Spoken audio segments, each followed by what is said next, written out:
But we also did something different. In this family, we may have a child that able-bodied, not married, no kids, but he's sitting on the couch collecting welfare.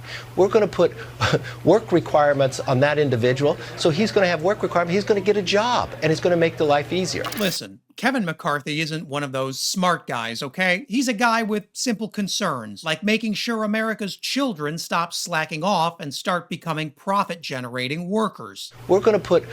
But McCarthy may need to take a pause on that plan, because he's currently putting out some pretty big fires within his own party. Here's what McCarthy had to say on Tuesday about the Freedom Caucus opposing his debt ceiling deal. Have you had any conversations with members of the Freedom Caucus that have been against this bill and Yes. now are saying they might vote motion to vacate?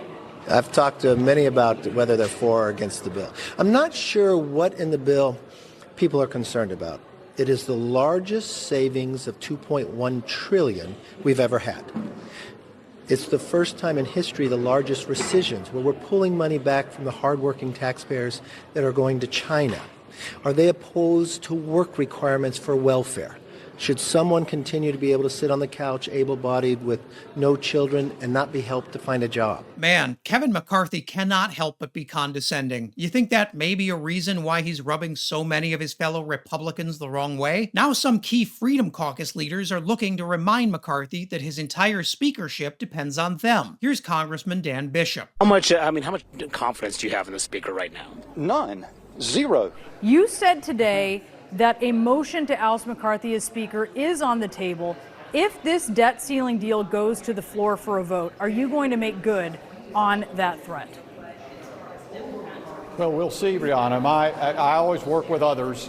My view is it is going to have to be done. And when Bishop says it's gonna have to be done, he means Kevin McCarthy's career. Because thanks to the power-sharing deal McCarthy struck to become Speaker, his party's extremists can trigger a no-confidence vote whenever they want. And the Freedom Caucus is itching to act. I think the operative question there is whether or not the Speaker can get to a majority of the majority. If a majority of Republicans are against a piece of legislation and you use Democrats to pass it, that would immediately be a black letter violation of the deal we had with McCarthy to allow his ascent to the speakership, and it would likely trigger an immediate motion to vacate. I think Speaker McCarthy knows that. That's why he's working hard to make sure that he gets, 120, 150, 160 votes. Okay, we just learned something new here. We've known since January that McCarthy cut a deal with the Freedom Caucus to get his seat. We now know that deal includes a clause that essentially forbids McCarthy from negotiating with Democrats. And that's exactly what McCarthy just did. With McCarthy forcing a vote in the Rules Committee on Tuesday, which narrowly passed 7-6,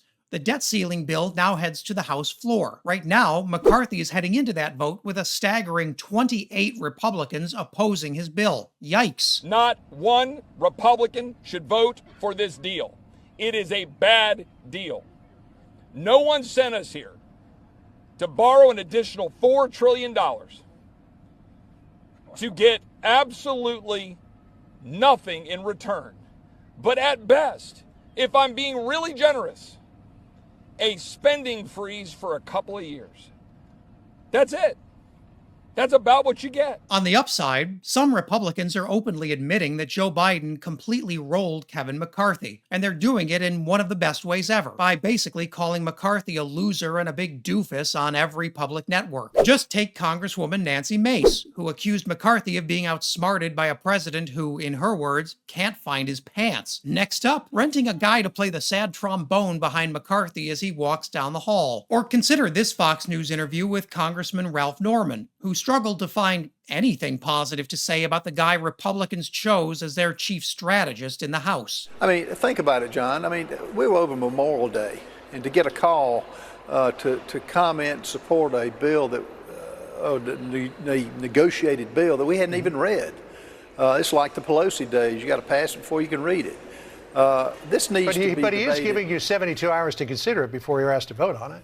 And that's because Pelosi didn't do that, and that's what the part of the 20 of us in January. We got that. But Wow, comparing Kevin McCarthy to Nancy Pelosi. Kevin, blink twice if you're in trouble, man. Fortunately for the rest of us, those 28 Republicans aren't enough to derail the deal, unless something goes really wrong. But what happens after the vote could be just as damaging for McCarthy as everything that came before, because McCarthy's colleagues are going to demand his humiliation continues. In the meantime, our country is still left without functional leadership in the people's house. Now we're faced with an even bigger question, whether Kevin McCarthy has the support to keep his job. Republicans are about to find out. With that said, it's not all bad. Check out this video of Dr. Janine Downey absolutely pummeling Fox News lad Pete Hegseth over Republican book bans. And as always, subscribe to the channel and leave a comment below so you can let me know what I should cover next.